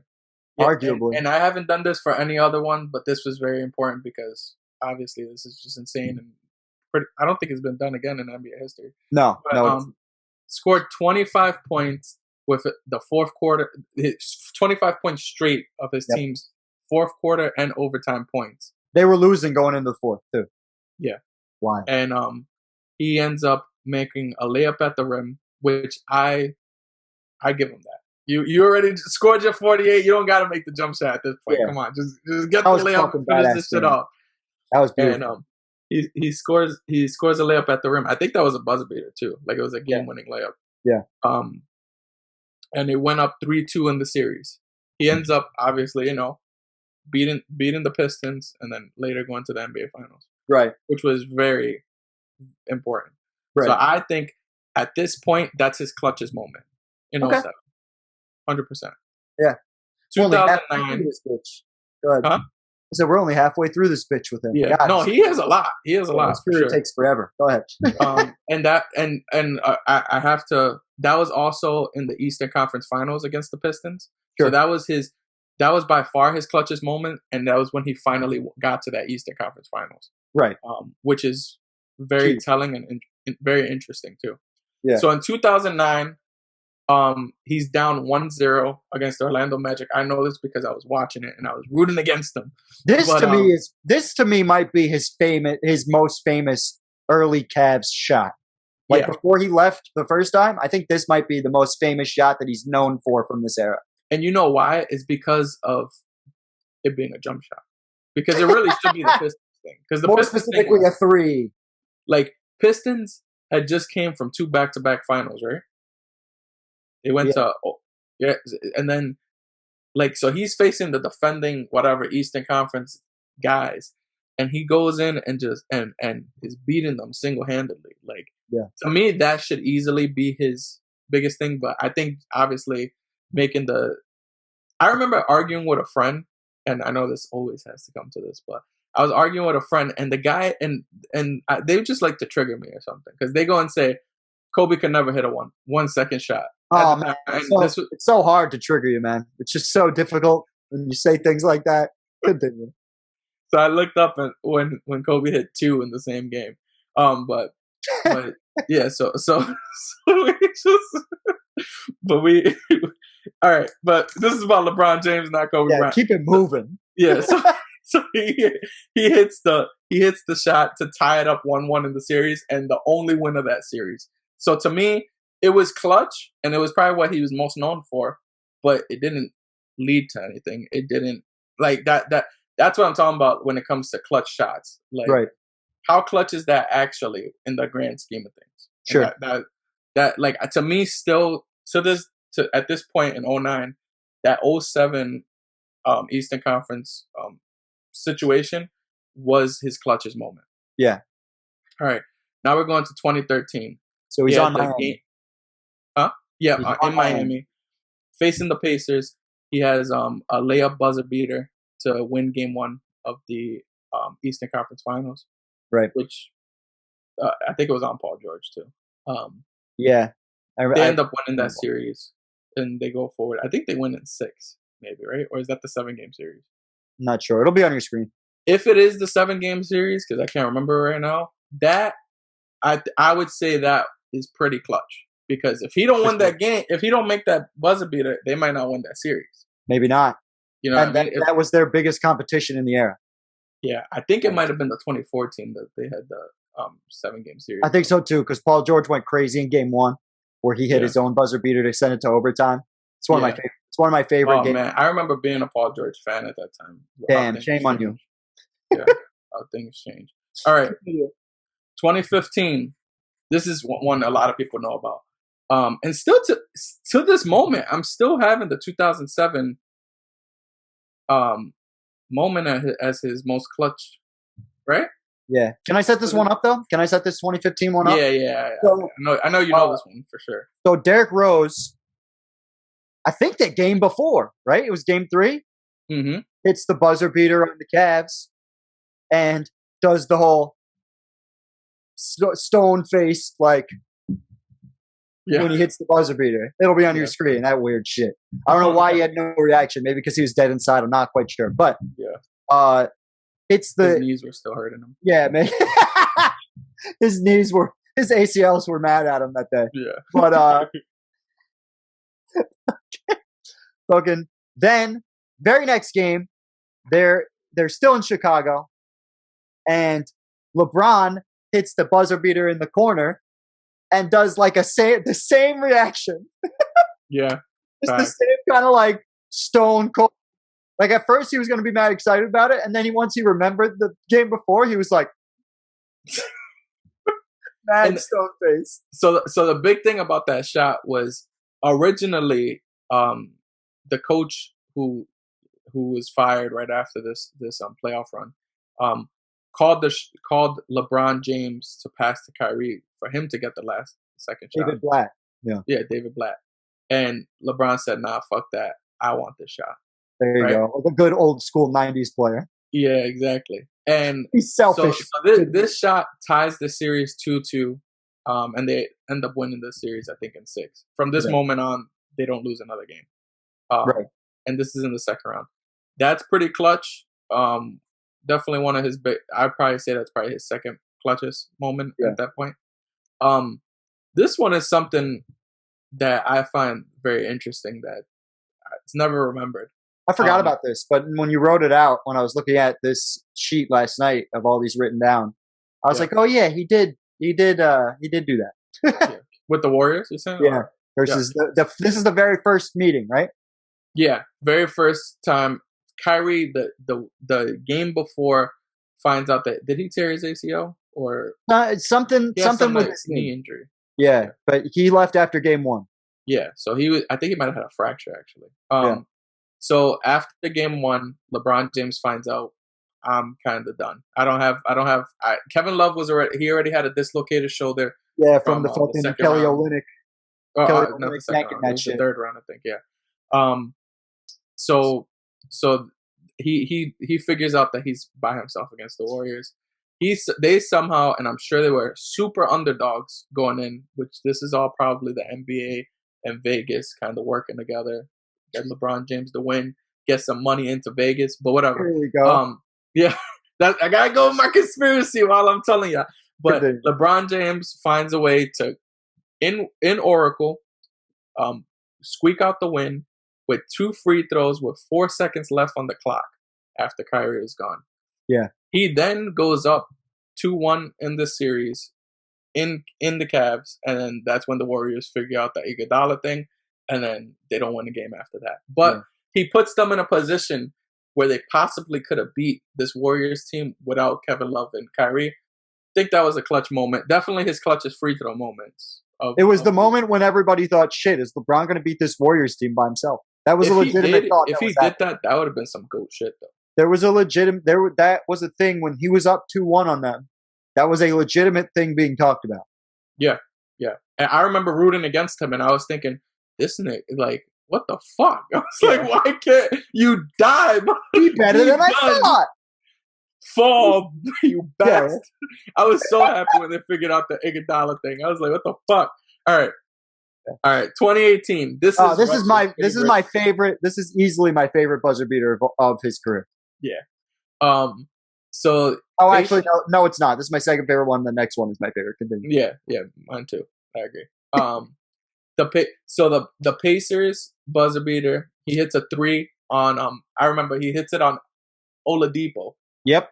And Oladipo asks how he did that afterwards. Do you remember that?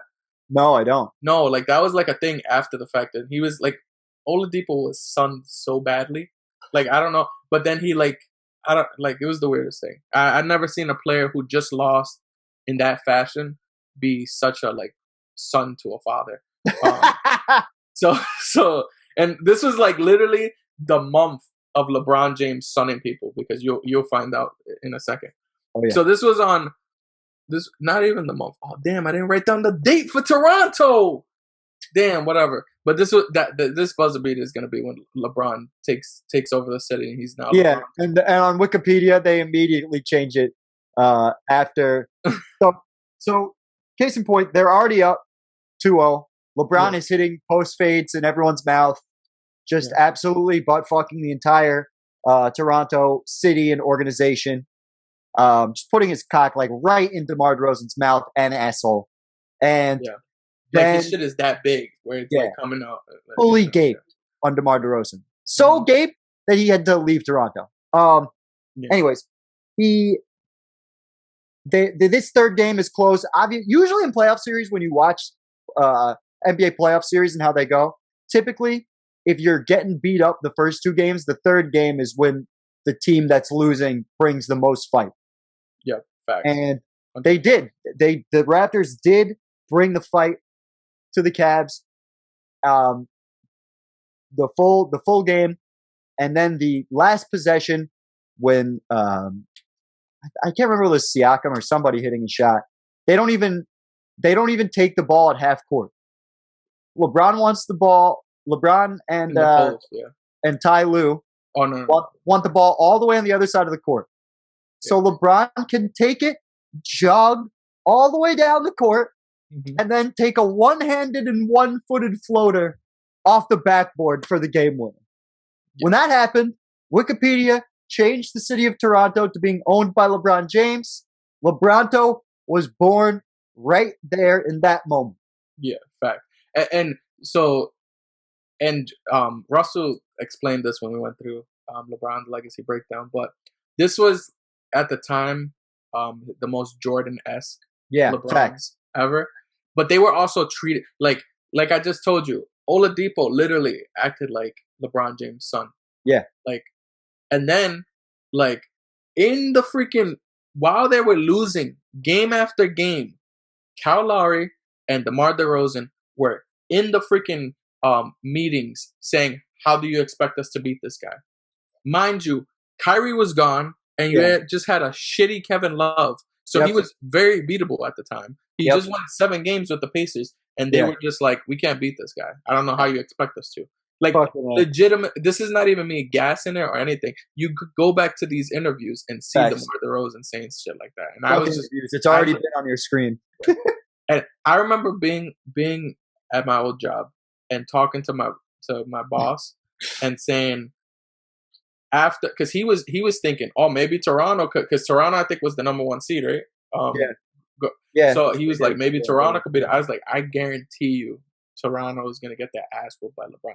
And he thought he had faith, and I was like, literally, LeBron James owns them, and then he just did what he did, and so those were all of LeBron James game winners, buzzer beaters, free throws, everything throughout his playoff career. Obviously, they were great. I still think the 07 is probably holds up as the most valuable. I think if you're valuable, looking at the most, if you're gonna rank them from clutch, the most clutch and the most significant, you would say that one. Yeah, I think that game was his on the mat moment. Yeah. Right. Yeah. Like we've talked about that. There's an episode way back in our archives where we looked at on the mat moments after Luka hit that buzzer beater on Lindsay's Clippers, and I will take any opportunity to bring that up. And I just think that he opened my eyes. You guys are like fucked up. Can I just say that? I'm sitting here like quietly minding my own business, and there have been so many pot shots at like, oh, you know, typically when a team's up 3-1, they don't lose. Or, oh, back when Paul Back when Paul George was good. I was talking about the Warriors.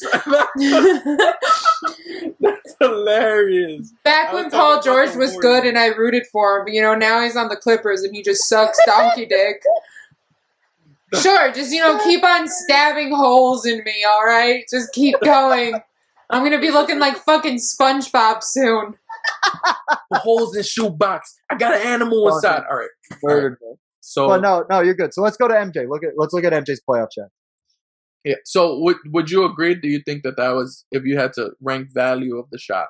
Yeah. You think that I think that one's the most significant. I think the Toronto 2018 would be second for the thing you were talking about with the Jordan effect. That's the closest LeBron's looked like MJ and been treated like MJ. Yeah, for sure. Because there was universal love for him after he beat Toronto for whatever reason. Yeah. And it's because everyone knew what he had to work with and how he was getting. Because he was such an underdog. Yeah.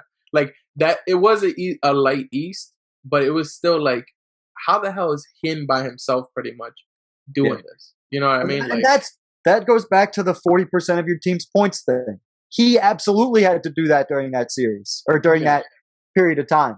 And whether people realize it or not, they associate like being the underdog and like coming up from behind as one guy in your team scoring all the points, and that means it's unlikely that you're to win. But he was also like averaging like 9 rebounds and 9 assists, I think, during that. Like he was dead ass doing everything. Yeah, it was like 35, 9, and 9. It's like ridiculous. It was crazy. All right, let's go to Jordan. So, and I do want to say, because I know a lot of people are going to talk about, well, what about the comeback against the Warriors? This is strictly just shooting. Yeah. Like, this is just the shots and the moment. Those moments. If we were talking about his biggest moments, obviously 2015 Warriors Game 7 would be a thing. Well, for me, I'm thinking of moment in the literal sense. Like these are literally a moment. Actual shots and times that they had to win the game on their own. All right. Yeah. So now we're going to MJ. First one is, to me, kind of trumps a lot of the ones LeBron just which is wild. It's just wild to say that. Yeah, like just off the first shot. And this is one that kind of gets forgotten about. Yeah. And it's the shot. That's the name of the shot. Oh, you think this one is the one that gets forgotten about? I'll tell you the one I think when the time comes, but I feel like this one might be his most famous from a picture standpoint. Yeah, I guess you're right. And I put the dates because similar to LeBron, he has a 3-week span where he's just going crazy. Getting moments all over the place. So the shot was on May 7th, 1989. Yeah. It was in the first round, and it was the game winner to end the series. Yes, it was 5 games. Yeah. Yep, and that was the one where he's hanging in the air on the white boy that was trying to guard him and just fell too early. All the pundits and all the people in the media world had the Cavs winning this series, some in a sweep. So it was definitely significant for Jordan to get this done. You were saying? Well, one had him in the sweep, one had him in and then the last one had him in 7. As the lore goes. Yeah, and then he was like, he said, I got you, and I'm about to get you, or something. Yeah, that was that. See, those little stories. That's what makes like Jordan like iconic, like shit like that. That's why I could be like, I could agree with the dick sucker. Because even to this day, look, look, man, I'll tell you something right now, bro. If you found out Steph Curry was like doing shit like that about his 3-point shooting, it's the same thing. It's the reason why that picture that just came out with Curry and looking the weird way, it'll be on your screen. Yeah, there's I love that he does shit like that. There's a reason why that picture, people love that shit. Yeah, because it's about the legend. Yeah, it was the same, because always saying it, but Kobe had a lot of those things too. And that's why a lot of people have the cock eating on Kobe too. Yeah. Like it's just they love those kind of little stories.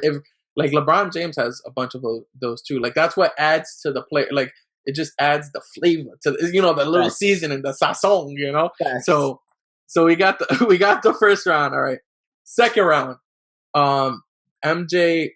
This is 2 weeks later. MJ sinks 2 free throws to finish the series with 4 seconds left. This is when he becomes the legal guardian of the New York Knicks. Yes, exactly. This is the beginning of the absolute end of the Knicks. They never began, but whatever. So then now he's going against this is literally a week after hitting the clutch free throws against the Knicks. He's going against the Pistons. He's down 2-1 in the series. He hits that baseline, and this one is kind of famous too, where he's just like dribbling over to the right side, and then he pulls up. It's a very weird baseline jump shot. Yeah. Over, I think it's Dumar. And he ties the series up 2-2. And this is when they feel like they have to create the Jordan rules. Right.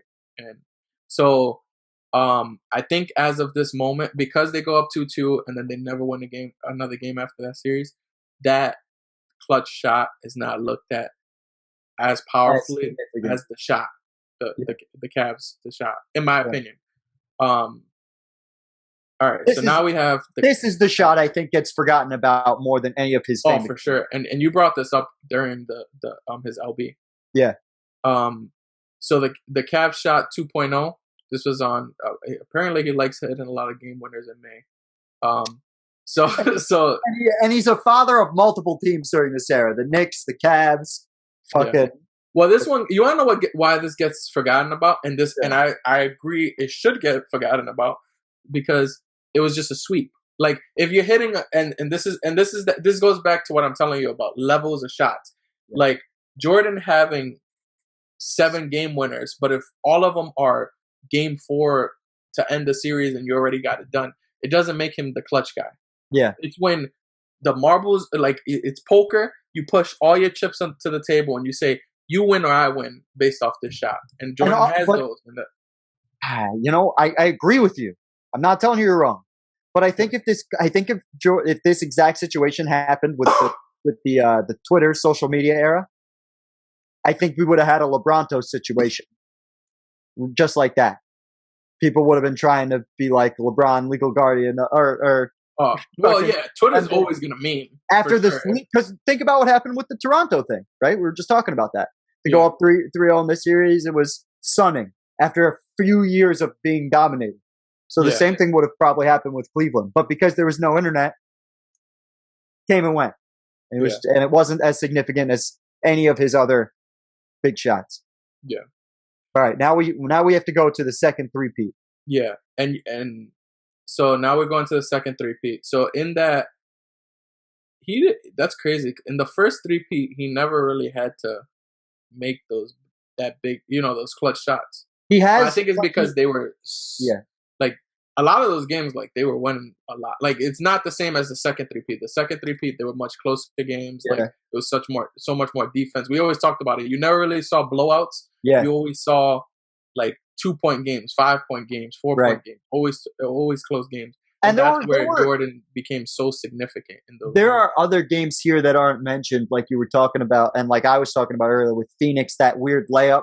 That was a clutch game-ending situation layup, but it doesn't count in the context. Yeah, and in the Lakers finals, there was another one where I think it was in game 3 or something. Overtime, they went OT and stuff, and Jordan hit a big shot. So again, I'm not bringing up those moments in these situations because I just have these specific rules. This is the criteria. I said this is the criteria. Yeah. So now we have the 1997 NBA Finals, Game 1. I feel like it's the first time I saw him do this. Yeah. This guy. This seller. Yeah. It was 1997 NBA Finals. Byron Russell is guarding him. And Jordan tells the story. He probably tells it better than I would, but I'm still going to say it.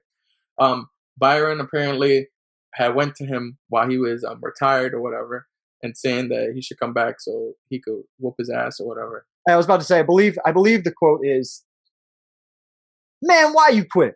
Yeah. You shouldn't quit. Fucking, if I ever see you in a pair of shorts, I'm coming for you." Yeah. Just some dumbass shit you shouldn't say to a sociopath. Continue. Yeah. Well, he probably thought he was never coming back. Yeah. But then again, he's a sociopath. So unfortunately, he came back in the NBA Finals when he had to face him in the NBA Finals. So Jordan hits the during his Hall of Fame speech. He tells a story about how he goes up to Brian Russell in '97, and he goes, "Do you remember a story about me coming in and you telling me, oh, if I ever see you in a pair of shorts, I'll kick your ass? Well, you're about to get your chance." And this happens, which is pretty amazing. And he just does the little dribble, stutter step, goes up, pops it in his face. It's really fucked up because he said during his Hall of Fame speech with Brian Russell that he could get a shot on him whenever he wanted to. Yeah. And that's so disrespectful, but as you see, his last two significant buzzer beaters are specifically proving that point. Not calling the guy's name, but it's Byron, you asshole. He calls him Brian. He calls him Brian Russell. Oh, he really does? Yeah, in the Hall of Fame speech. That's hilarious if he really does. Now, to the shot of shots.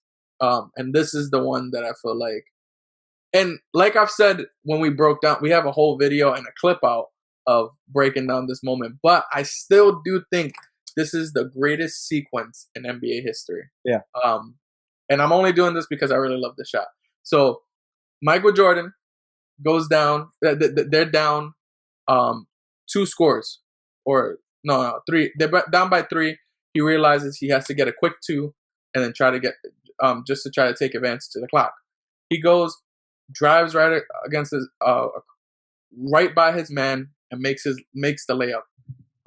Mind you, he was tired of shit. He had been missing shots throughout this whole fourth quarter. I remember because I was watching it, and the commentators kept saying like his legs were under him and all this other stuff. So for him to like have the energy or power to do what he did in these last 35 seconds is insane. And then he gets the steal on Karl Malone, walks up, does the little crossover on Byron Russell again, and does the little push off, and does the iconic shot with the pose left there, and Michael Jordan's last moment as a Bull. Should have been the last moment of his career. And that's what people remember. So if you wonder why people say Michael Jordan is clutch, all this other stuff, he hit 2 big shots in his 6 NBA finals. He hit 2 really big shots to win the game. And the last one being the last shot you ever seen him as a Bull. Yeah. That's legendary shit. It is legendary. It's Storybook couldn't have written out better. Yeah. So when it comes to clutch shooting, I think LeBron James has a slew of them. But when you really break down all of them, like none of them come up to that shot, the second shot or whatever, the end of his career. And none of them come up. He didn't do anything in the NBA finals to like in terms of game-winning shots. Yeah. And so well, I guess with the free throws, he had the one, but that's free throws. You know what I mean? Like it's just that's where you get the like if you just look at numbers, it might look like it's close, but then when you actually break it down and look at when they made those shots, that's when it's like, okay. Once again, hitting our point of apex versus longevity, right? LeBron has more, and he's got the bulk, but like you said, when you look at the apex of these shots and where the significant, like if we were to rank all of these in order of significance, I think Jordan's got 3 or 4 out of the top 5. Like I think that the Game 6 Utah would probably be 1 on that list. Yeah. Right. I think the 46 special 48 special, excuse me, might be 2. I'm okay with that. Looking at it a little further, the shot is this shot is probably 3 to end the series. Yeah, the 97 game winner is probably 4 because it's in the NBA finals. Yeah, and then I'm just trying to give LeBron the up. Like I'm trying to look at these to see. Yeah, to me, the Orlando buzzer beater. The Orlando buzzer beater is pretty famous, but I don't know if it holds significance. Yeah, maybe in terms of cool shit. Yeah, the Toronto one might go there. Might go in 5th or whatever but it's not as significant. It's just cool. It does, and that's the thing. Like you have to have some meat with it. You know what I mean? Like Jordan's came like 3 out of those 6 things that I have of Jordan were huge moments. Yeah, you know what I mean. Like if he doesn't make the calf shot, if he doesn't make that calf shot, he loses the series. In the NBA Finals, he's hitting the shots in the NBA Finals when millions of people are watching. Like right. That's significant. Yeah, I agree. So you're taking Jordan. Yeah. One more thing. If he doesn't make that last shot for the 98 Finals, he literally loses that series because Scottie Pippen is not going to be playing in Game 7. Like, that was a huge shot. Like, it's probably the biggest anyone has ever hit. This is kind of a weird stretch, but it's the same thing that happened with the Celtics in 2010. Like, I knew personally that they were not going to win that 7th game because they lost Kendrick Perkins. If they, to a similar point, when you lose a core member of your squad, it's like, let me make sure I don't turn invisible. Oh, you're invisible again. Let me when you lose a critical member of your squad like that, it's hard to recover from it, especially from a game strategy standpoint. And when you're the Bulls, then Jordan would have had to once again put up 50 points, 50% of his team's points, which he did, scoring 45 in that game 6. Yeah. I think I will give it to Jordan for overall magnitude of the clutch shots and free throws. But I think LeBron deserves way more credit than he is given for being a clutch shooter. Yeah. Because this was fun. And a clutch free throw shooter, too. Facts. Skip Bayless. You fucking sports whore. Fuck you. Fucking Lynn, who do you got? My thought process is very similar to yours. I have Jordan just because of the gravity of the shots that he made versus the bulk of the shots that LeBron made. Which one's your favorite of all the ones on this list? I mean, probably the 98 shot, but the Toronto shot is pretty good from LeBron in 18. Yeah. That was just such a hard shot to make, though. It wasn't in his eyes, though. It was his plan the whole time. Well, he said that he's practiced that so many times, and I'm like, that was tough because he was behind the backboard, like that was tough. His body. Yeah, his body was kind of like all weird. Yeah, but he banked that shot. Mm-hmm. Fucking, that's like the ultimate in disrespect. Is that shit? Yeah. That Toronto shot and the Cavs 2.0 shot, the shot 2.0 in 93, have a similar amount of disrespect, like I was saying before. But yeah, I'm taking Jordan for clutch shots. So Jordan wins this category in a relative landslide, which is the first time that's happened so far, which is okay. I actually was expecting that to happen to each guy more often than not. Yeah. So I'm glad that we've only gotten to this point before we saw a real blow. But what is the score? What is the score? It is 3-1 for Jordan. So, as you guys alluded to earlier, LeBron's got a little bit of a comeback to make. And it's not the first time he's come back from 3-1.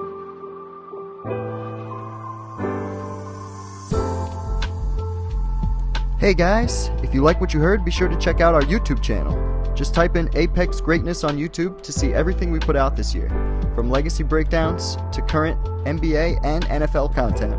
We have over 150 videos to binge if you're that type of person, or just to listen to in your spare time. We have about 2 to 5 hours of new content every week. Check us out. Later.